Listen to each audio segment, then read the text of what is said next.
అందుకోసమని ఈరోజు ఇంతకు ఎదిగినటువంటి సెల్ఫ్ హెల్ప్ గ్రూప్ సంబంధించినట్టు కూడా ఆయన చేసిన విషయం కూడా మీకు మనవి చేస్తుంది. అంతేకాకుండా కూడా మహిళకి ఆస్తికి ఇవ్వటంలో కానివ్వండి, మహిళలకు సంబంధించి రిజర్వేషన్ ఇవ్వటంలో కానివ్వండి, తెలుగుదేశం పార్టీ చేసిన విషయం కూడా మీ అందరికీ ఒక తర గుర్తు చేస్తున్నాను. ఈరోజు కూడా మహిళలకు సంబంధించి కూడా ప్రకటన చేయడం జరిగింది. 5 లక్షల వరకే ఉన్నటువంటి సున్నా వడ్డీని 10 లక్షల దాకా కూడా సెల్ఫ్ హెల్ప్ గ్రూపులకు సంబంధించినటువంటి 10 లక్షల వరకు ఇచ్చే కార్యక్రమానికి కూడా ఎన్డీఏ ప్రభుత్వం చేపట్టబోతున్న విషయం కూడా మీకు మనవి చేస్తున్నాము.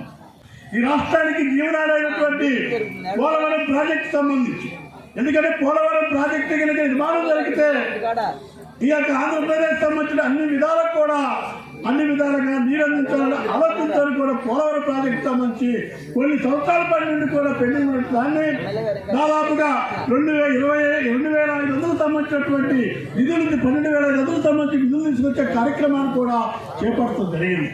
ప్రధానంగా ఈ రాష్ట్రానికి సంబంధించి రాజధాని అయినటువంటి రాష్ట్రం, రాజధాని బాగుపరచాలా, రాజధాని అభివృద్ధి పరచాలా ఆలోచనతో కేంద్ర ప్రభుత్వాన్ని ఒప్పించి దాదాపు 17,000 కోట్ల సంబంధించిన నిధులు కూడా ఈ యొక్క 100 రోజుల కాలంలోనే తీసుకురావడం జరిగిన విషయం కూడా మీకు మనం చెప్తున్నాను.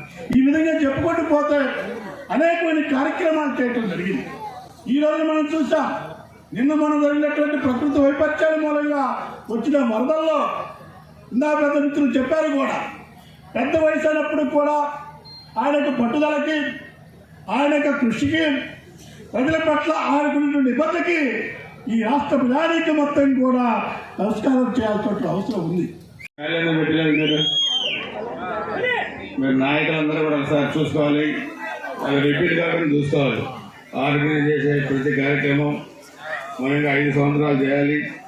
మహిళలు వచ్చినప్పుడు కానీ పబ్లిక్ వచ్చినప్పుడు కానీ ముందు వాళ్ళ ఫ్యామిలీ పెట్టాలి. నువ్వు లాస్ట్ 5 years చేశావు కదా, సారీ అమ్మా మిమ్మల్ని ఇబ్బంది పెట్టినందుకు. అందరికీ నమస్కారం. ఈరోజు ఇది మంచి ప్రభుత్వం, ఎన్డీఏ ప్రభుత్వం ఏర్పడి 100 రోజులైన సందర్భంగా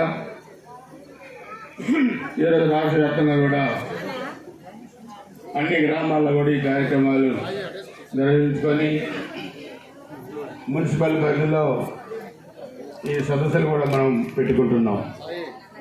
దీని ప్రధాన ఉద్దేశం ఎన్నికలకు ముందు ఇచ్చిన హామీలు నెరవేర్చే దాంట్లో ఈ 100 రోజుల్లో మనం ఏం చేసామనేది కూడా ప్రజలకి తెలియజెప్పడమే దీంట్లో ప్రధాన ఉద్దేశం. ఇచ్చిన హామీలు నిలబెట్టుకోవడంలో ఈ ప్రభుత్వం ఇప్పుడు కూడా ముందుంటుంది. పేదవాడి ఆకలి తెచ్చే అన్నా క్యాంటీన్ కూడా మూతవేస్తాయి. దాన్ని కూడా ఇప్పుడు 170 చోట్ల అన్నా క్యాంటీన్ కూడా తెచ్చారు. మన నియోజకవర్గంలో మన పిడుగురాల్లో కూడా అది పెట్టాం.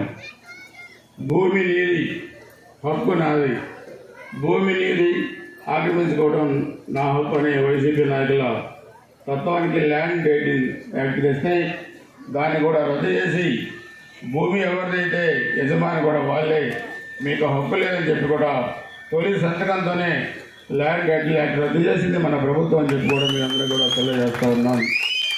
అంతేకాకుండా ఈరోజు మనం చూస్తే మెగా డిఎస్సి దాదాపు మొదటి సంతకం కూడా చేశారు మన ముఖ్యమంత్రి గారు.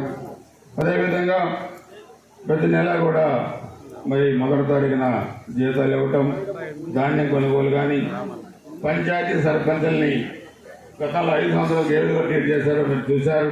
ఇప్పుడు స్థానిక సంస్థలు కూడా మనం నిధులు ఇస్తూ ఉన్నాం. అదేవిధంగా విజయవాడలో వరదలు వచ్చినాయి.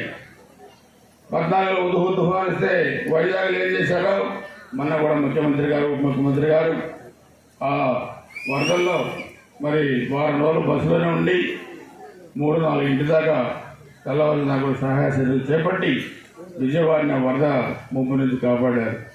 మాజీ ముఖ్యమంత్రి వచ్చాడు, ఒక ప్రెస్ మీట్ ఇచ్చాడు, వెళ్ళిపోయాడు.